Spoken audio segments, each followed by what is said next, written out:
In today's video, I'm going to teach you how to add reviews on Google Sites. We're going to take a reviews widget from a third-party service and place it directly on your Google Sites page using an embed code. This is a quick, reliable way to showcase customer feedback without rebuilding anything from scratch.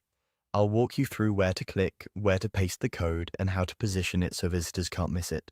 Start by opening your site in the Google Sites editor so you're on the main canvas and can see the page you want to work on. Pick the section of the page where the reviews should live, above the fold if you want them front and center, or lower on the page if they're supporting content.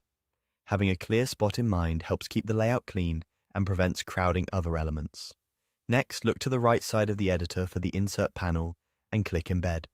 You'll see two options, one for a URL and one for code. For most review widgets, you'll use the Embed Code option. This is where you paste the snippet provided by your Reviews tool. Keep that snippet exactly as given. Don't trim script tags or alter parameters, because even small changes can break the widget.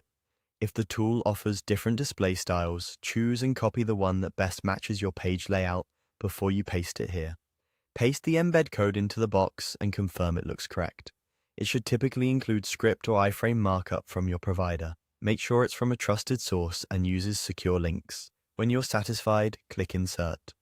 Google Sites will place the widget on your canvas as a content block you can move and resize. Now fine-tune the placement. Drag the block to your chosen section and use the handles to adjust its width. Full width works well when you want maximum impact. A half or third column can be great alongside images or text. Keep a comfortable margin around it so it doesn't feel cramped. If your page uses sections with backgrounds, consider placing the widget in a contrasting section to make it pop. A short heading or caption above the block can add clarity and context, like a simple line that introduces what visitors are seeing. Finally, give it a moment to load. If it appears blank at first, the widget may need a second to fetch reviews. Once it shows up, you're done. Your reviews are now embedded on your Google site and positioned where visitors can see them clearly.